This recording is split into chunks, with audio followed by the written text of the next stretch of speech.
ایک چھوٹے سے گاؤں میں زینب بی بی نامی ایک بوڑھی ماں اپنے اکلوتے بیٹے علی کے ساتھ رہتی تھی۔ ان کا گھر کچا تھا، دیواروں میں دراڑیں تھیں اور چھت بھی بارش میں ٹپکتی تھی، مگر اس چھوٹے سے گھر میں محبت کی گرمی تھی۔ زینب بی بی دن بھر لوگوں کے گھروں میں کام کرتی، برتن دھوتی، کپڑے صاف کرتی اور کبھی کبھی کھیتوں میں بھی مزدوری کرتی، صرف اس لیے کہ اس کا بیٹا پڑھ لے کر ایک اچھا انسان بن سکے۔ وہ اکثر کہتی، میرا بیٹا ایک دن بڑا آدمی بنے گا اور میری ساری محنت رنگ لائے گی۔ علی ایک ذہین اور محنتی لڑکا تھا۔ وہ مٹی کے فرش پر بیٹھ کر کم روشنی میں پڑھتا، مگر اس کی آنکھوں میں بڑے خواب تھے۔ ایک دن اسے شہر کے کالج میں داخلہ مل گیا۔ گاؤں بھر میں خوشی کی لہر دوڑ گئی، مگر زینب بی بی کے دل میں خوشی کے ساتھ ایک انجانا خوف بھی تھا۔ جب علی جانے لگا تو اس نے اپنی ماں کا ہاتھ تھام کر کہا، امی میں جلد واپس آؤں گا، آپ کو اکیلا نہیں چھوڑوں گا۔ زینب بی بی نے مسکرا کر اسے دعا دی، مگر آنکھوں میں آنسو چھپ نہ سکے۔ شروع کے دنوں میں علی کے خطوط اور فون آتے رہے۔ وہ اپنی پڑھائی اور نئے شہر کے بارے میں بتاتا۔ زینب بی بی ہر بات کو بار بار پڑھتی اور سنتی، جیسے وہ الفاظ اس کی زندگی کا سہارا ہوں۔ مگر وقت کے ساتھ یہ خبریں کم ہونے لگیں اور پھر ایک دن مکمل خاموشی چھا گئی۔ زینب بی بی ہر شام اپنے گھر کے باہر ایک پرانی چارپائی پر بیٹھ جاتی۔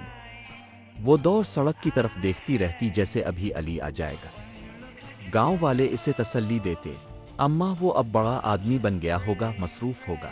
وہ مسکرا کر کہتی، ہاں میرا بیٹا بہت مصروف ہوگا، مگر وہ مجھے بھولا نہیں ہوگا۔ ہر عید پر وہ علی کے لیے نئے کپڑے خرید کر رکھتی، مگر وہ کبھی نہ آیا۔ بارش کے دنوں میں وہ دروازہ کھلا رکھتی کہ شاید وہ بھیگتا ہوا اندر داخل ہو جائے۔ وقت گزرتا گیا اور زینب بی بی کمزور سے کمزور تر ہوتی گئی، مگر اس کی امید کبھی نہ ٹوٹی۔ سالوں بعد ایک دن گاؤں میں ایک کار آ کر رکی۔ لوگ حیران ہو کر دیکھنے لگے۔ ایک صاف ستھرا، مہنگے کپڑوں میں ملبوس آدمی اس میں سے اترا اور سیدھا زینب بی بی کے گھر کی طرف بڑھا۔ امی، اس کی آواز سن کر زینب بی بی جیسے ساکت ہو گئی۔ علی، اس نے کانپتی ہوئی آواز میں کہا۔ علی آگے بڑھا اور اسے سہارا دیا۔ زینب بی بی کی آنکھوں سے آنسو بہنے لگے۔ بیٹا، میں ہر روز تمہارا انتظار کرتی رہی۔ علی کے پاس کوئی جواب نہ تھا۔ اس کی کامیابی اس لمحے بے معنی لگ رہی تھی۔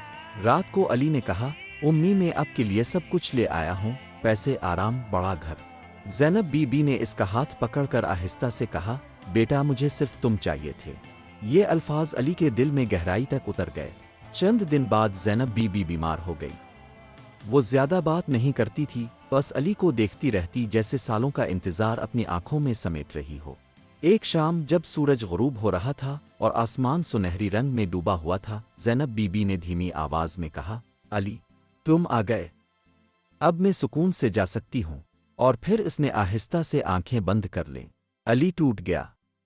وہ سب کچھ پا چکا تھا، مگر وہ لمحے کھو چکا تھا جو سب سے زیادہ قیمتی تھے۔ بعد میں اس نے گاؤں میں اپنی ماں کے نام پر ایک چھوٹا سا اسکول بنایا، تاکہ کوئی اور بچہ اپنے خواب پورے کرے، مگر اپنے پیاروں کو نہ بھولے۔